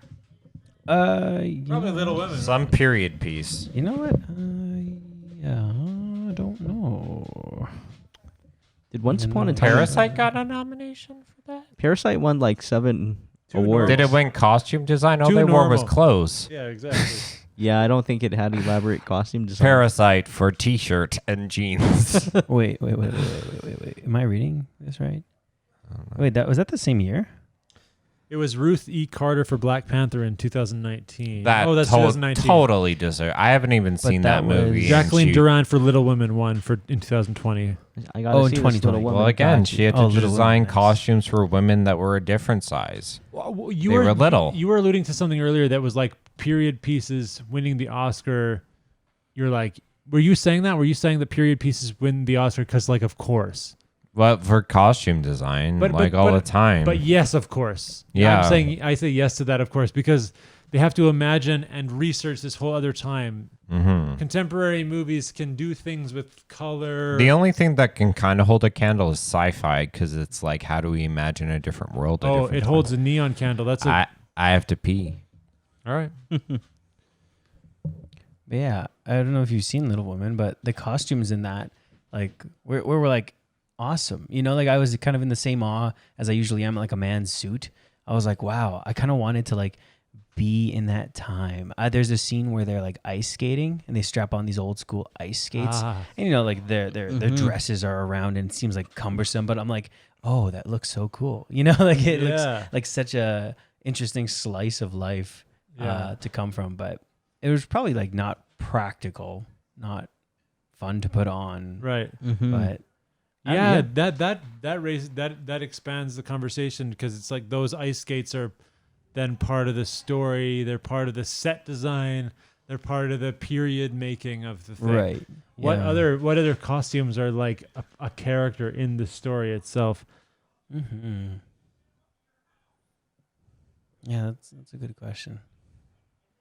I mean, obviously, yeah, like noir and all of its, Yeah, you know, its clothing and its design. Clothing. The detective. clothes kind of make the man in that case. Yeah. Watching a lot of like Orson Welles films, you get the sense of like this great grand man, just like from what he's wearing, his Yeah. clothes, and Yeah, sorry. I was just gonna interject. I think one of the most striking examples of like modern costume design in a movie is 2012 Baz Luhrmann film, The Great Gatsby, Oh yeah. with Leo, yeah, and yeah. just such elaborate, over the top, yeah. decadent costume designs of Oh, this.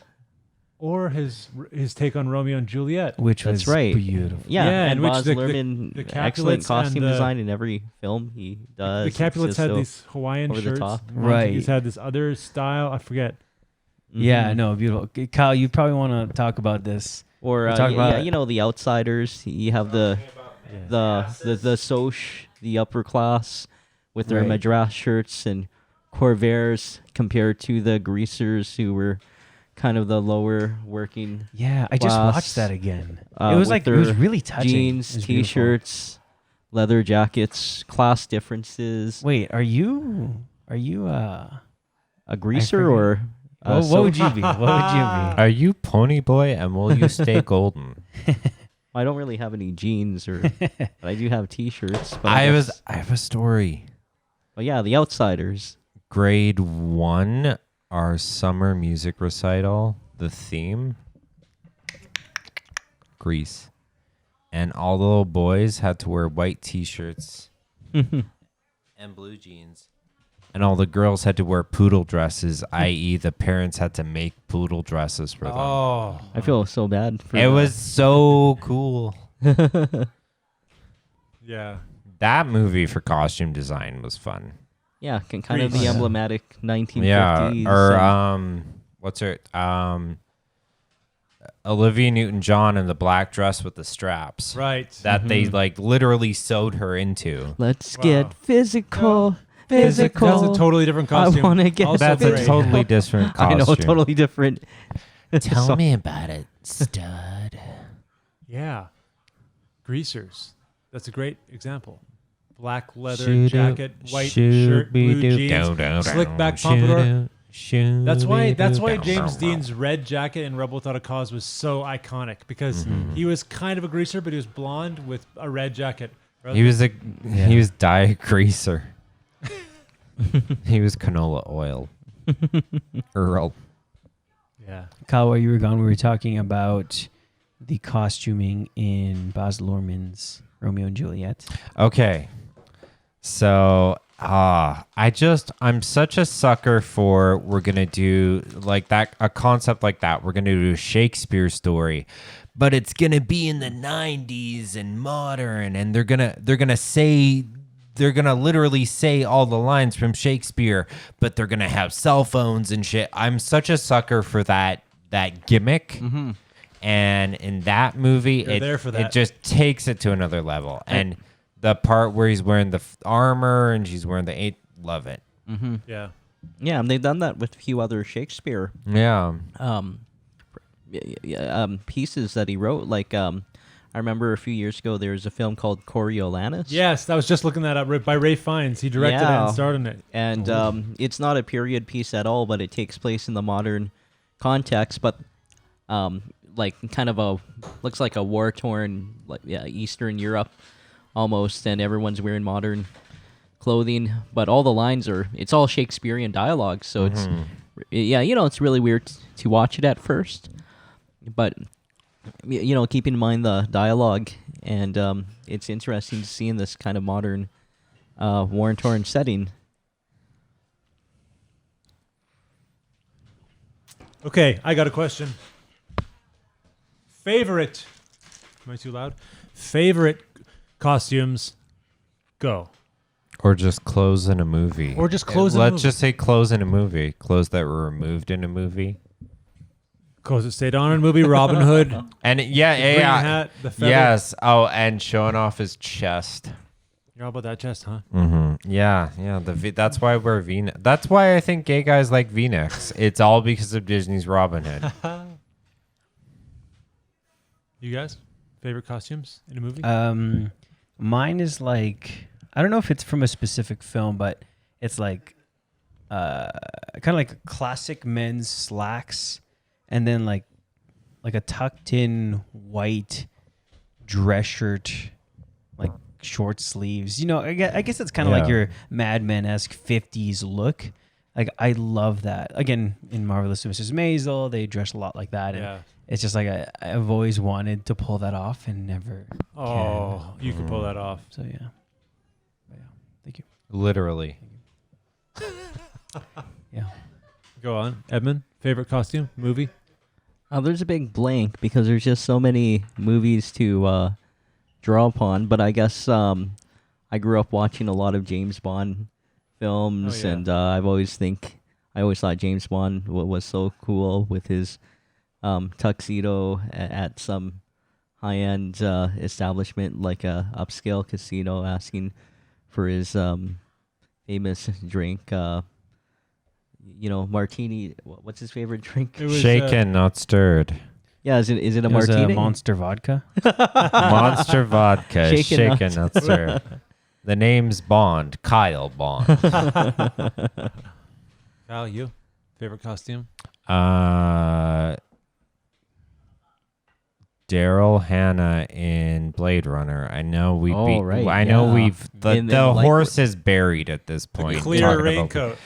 Yeah. The clear raincoat. Oh, I thought you were talking the about hair. Right. The wrappings and the raccoon eyes. I'm gonna go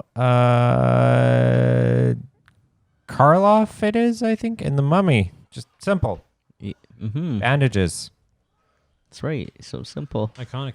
And Robert Englund in Nightmare on Elm Street. Sweater, blades, hat, fedora. Right.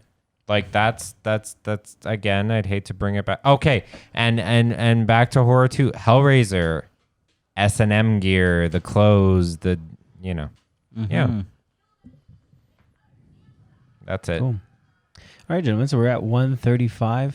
Is there anything left we have to say about wardrobe or anything you want to bring up or ask about? I mean, I sort of think we barely scratched the surface of wardrobe We because have. like what the meaning of costumes is such a rich topic for discussion that I think it could be an episode of its own. Like we've mentioned the Matrix, how when they're in the Matrix, they're in these cool black trench coats, leathers, sunglasses, hair's all cool, but when they unplug and they're in like the real world, they're in these earth tones, tattered, their hair's Drabby just clothes. cut. Kanye's wear, Like Kanye's attire. Yeah.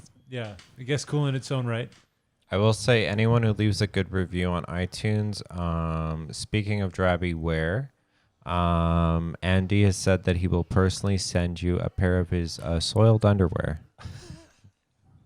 I told you that story in confidence. Okay. Also, Edmund has an offer for all those listeners that either, I think, if I may speak about it, Sure, yeah. You subscribe can speak about it. to our podcast, give it a like, which is the bare minimum, really, you can do, or give us feedback. For example, in our last episode, I mentioned that the screenwriter of A Field of Dreams was Canadian. I was incorrect. The writer of the short story on which this screenplay is based on was born and raised in Edmonton. Thank you, Uncle Keith, our #1 fan, for correcting that. If anybody else has stuff like that where we have been incorrect or you just have feedback to submit, then Edmund has an offer for you. Okay, and yeah, I mean, like, hopefully we don't get thousands and millions of people. Just keep sending them a Shrek the Third. Yeah, because I've been collecting movies since I was a kid in the late 80s, so I have an extensive movie, DVD collection, VHS, Betamax, Laserdisc. Wait, you have Betamax? HD, yes, I have Beta. Well, I don't have a lot of Betamax. It's mostly home movies. One is enough. But yeah, HD DVDs, and I have copies of movies, like the same movie. Sometimes I've rebought movies. I was just telling the boys how I had several copies of the Wild Bunch, the 1969 Sam Peckinpah classic, which I still haven't watched, even though I have like 4 copies of it, because I kept on rebuying it, thinking I didn't have the movie, and you still haven't watched it. I still haven't watched it. But yeah, so yeah, we'll probably have some sort of segment of the show, a really small segment, you know, Win Edmonds Movies, where if Milk Money with Melanie Griffith. No, I don't have that movie. Have you seen it though? No, but it's funny you mention that, because I was at the local mall nearby here called the Bonnie Doon Mall, and for some reason they were giving away posters, and I grabbed like a little poster of Milk Money. Oh God! I haven't seen the movie. Oh, that's awesome. But I still have the poster somewhere in my house. You have a Milk Money poster. I have a Milk Money poster that I grabbed and when I was a 4 kid, Wild Bunches and 4 copies of the Wild Bunches. And okay, well, hold on. Go ahead with the Offer. yeah. Offer. So I'll probably start with giving away like 1 movie per episode, because yeah, you know, we don't know if we'll get like 20 subscribers or 200 or 2,000 or 2 million. You know, the more the merrier. That'd be great. But it's an opportunity to win a movie, and maybe I'll have a trivia question that I'll ask, and if a few people respond, I'll make a raffle, and especially if you live in the Edmonton area, we'll find a way to get you the movie if you come to one of our houses, or if we'll meet in downtown or whatever. Can I ask you a question about that? Sure, What yeah. if we have international viewers, which I think we do? Yeah. I've seen some Yeah. members in Australia. Okay, cool. Yeah, I'll Ireland, find a way to and ship the it. US. So shout out So- to them. Yeah, so thank you, international But subscribers. Are we going to ship it to them or no?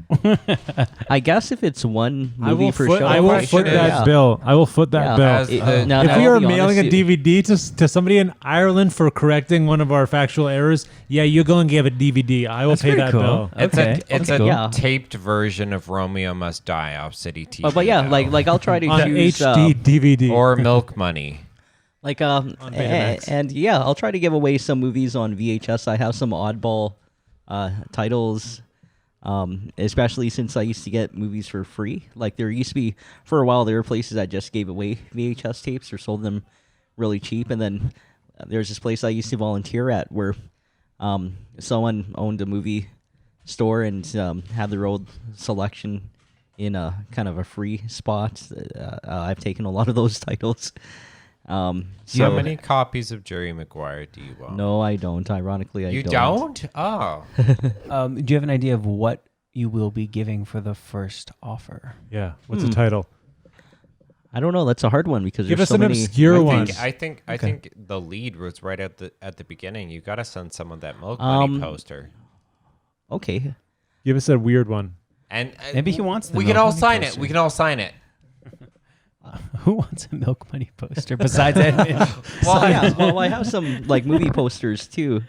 Okay, well, we don't have to define that now. That's to come. Yeah, it's just an idea that I had That's a cheeky earlier. fun. I'd get a Milk Money poster from you if it was signed by 4 handsome men. I don't think Or anybody 3 wants handsome that. men and Kyle. I don't think anybody wants that. But okay. Oh, come on. You never know. There might be that one Milk Money fan, someone who worked on the production, or they have fond memories of watching it.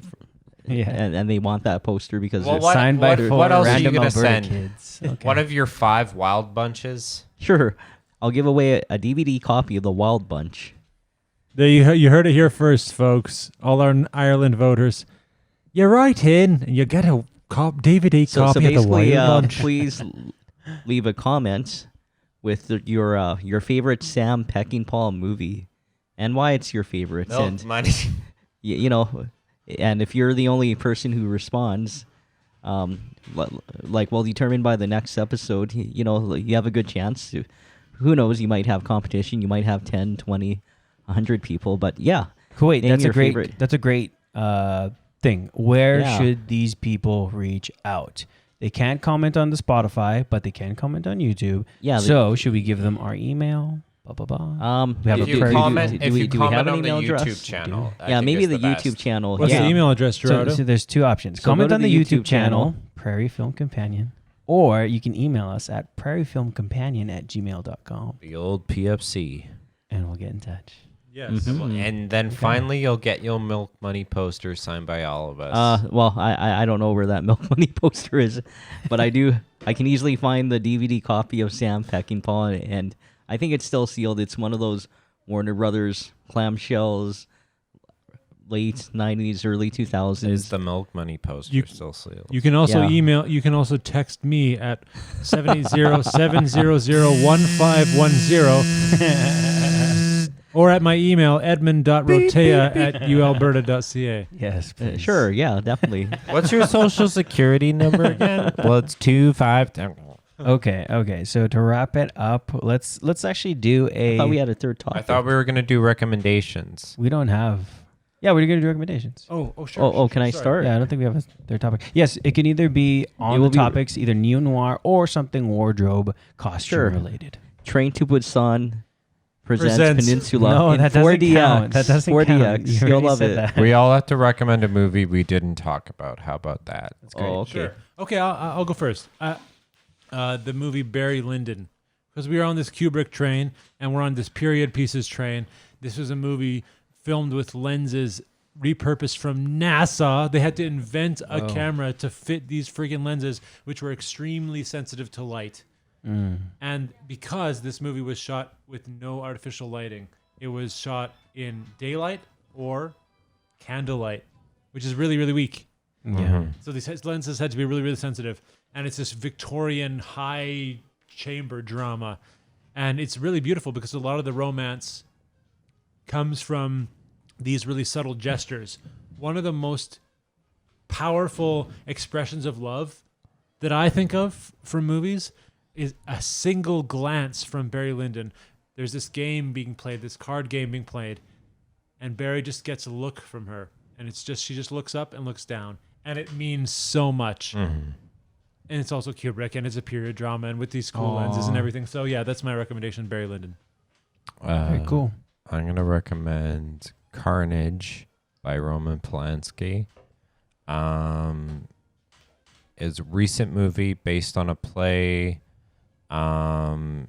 It's one of those movies where you think it's gonna be what they talk the whole movie. They do talk, and it's hilarious and dark and interesting, and you can't take your eyes away. Just so good. Jodie Foster knocks it out of the park. Kate Winslet knocks it out of the park. The German guy from Inglourious Bastards knocks it out of the park. John C. Reilly knocks it out of the park. Polanski knocks it out of the park. Yeah, he did bad stuff. How do you feel about that? Watching him after? It's uncomfortable, but it's still a good movie. And sorry, Carnage was his last one, or? No, he did it. Oh. I think he did a few other after that. Okay, cool. Thank you, Kyle. You, Joy? Edmund, actually, if you go. Sure. Go. I guess my other recommendation, I really love South Korean films. One of my favorite directors is Kim Ki-duk, and a few episodes ago I was talking about 3 Iron. But I'll recommend a different movie. And the film that I recommend is, I've been thinking about the passage of time over the last 5-6 months, and how at first the days seem really long. There's a lot of uncertainty. And now, as I look back, it seems like the year has flashed by. And this kind of occurred to me when I was talking to a friend about, I went to Peru. It will almost be a year. I left on the 29th, and I was away for 3 weeks.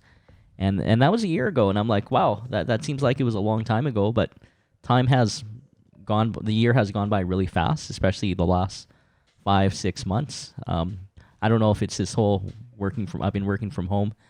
But yeah, a good film about the passage of time that I recommend. It's a kind of a coming of age film. It's spring, summer, fall, winter, and spring. And it's by the well-known South Korean director Kim Ki-duk. And it's a drama, romance, and I'll be honest, I Googled the description, but it's about a young Buddhist apprentice is mentored by an aging monk at a secluded monastery in the Korean wilderness. As a teenager, the apprentice encounters a girl who arrives at the monastery seeking assistance with her health. Over the course of a few days, the boy is tempted away from his spiritual existence into a sexual relationship. He leaves the monastery to follow the girl into a modern way of life he has never known and is unprepared for. So yeah, this is a very spiritual, poetic, coming-of-age movie. Can I just say, Sure. the title is so beautiful and speaks to these themes that you were saying just now. Mm-hmm. Going through the whole seasons and then ending on spring again. Yeah, and it will be spring again. Hopefully we'll have a vaccine and cure, and we'll be hanging out at pubs and hooking up with people on Tinder and doing full-blown anal. all that. Oh, PG. PG. Sorry, Uncle Keith. What was the name of that, sorry? Okay. Spring, summer, fall, winter, and spring. By Kim Ki-duk. So go watch it. I got it at the local public library here, so you could probably find it at your library, or maybe you can. You should be able to find it on Google Play and other major streaming services, or the dark parts Along of the with interweb. Milk Money. Along with Milk Money, another mainstream 1990s film that's not really. You don't really see it on DVD and Blu-ray when you go to stores, But in poster format. Yeah, I'll find that poster. No, I'll give it away if I find it for all you Milk We Money all fans have to out sign there. it. And I'm gonna we'll make sign this it. happen. I'm sorry, Gerardo. No, we can sign it. That's good. All right, thank you, Edmund. My film recommendation is not a noir, even though it is black and white. It has a little more to do about costuming and just a fun time. It is Bringing Up Baby by Howard Hawks. Released in 1938, starring Cary Grant and Katharine Hepburn. Yeah, just like a beautiful, fun film. It is such a good. What's fun the big time. idea, you old poop? If you just need to like laugh and have a good time, this is an amazing film for that. I'll quickly read the synopsis here. While trying to secure $1 million donation for his museum, a befuddled paleontologist is pursued by a flighty and often irritating heiress and her pet leopard. Sounds like a Friend baby. episode. Very much so. It pretty much is, but It's at not like the height of what it could be. Yeah. Why I love the wardrobe again, it's this like bookish male in, your kind of classic formal attire. That's all interesting to look at. But there's these moments where he's like not in drag, but he has like a woman's evening coat on, and it's like he runs into someone that you shouldn't be wearing that, and he's kind of just plays it off, and he's so smooth and funny about it. So it's a very fun, amazing film to Cary Grant was so sexy, but also so funny at the same time. Yeah, like George Clooney, like Katharine Hepburn, too. like Katharine Hepburn. Yeah. So I mean, put those two together. In her personal life, always liked to wear pants. Really? Yeah, that's true. Mm-hmm. So yeah, that's my recommendation. Oh yeah. Thank you all for your recommendations, and thank you everybody for tuning in today. Edmund has a nice little song that will play out here, and we'll just let him sing along to his heart's desire. Oh, I don't know the words, Thank just you. the main chorus. Come on, I you thought I was do. gonna, Thank I you thought for I was going to joining do us. the other one, the fairy film. No, that's Yeah. the intro. This is the outro. Oh yeah, I love this song, guys. I'm a savage. Classy, bougie, ratchet. I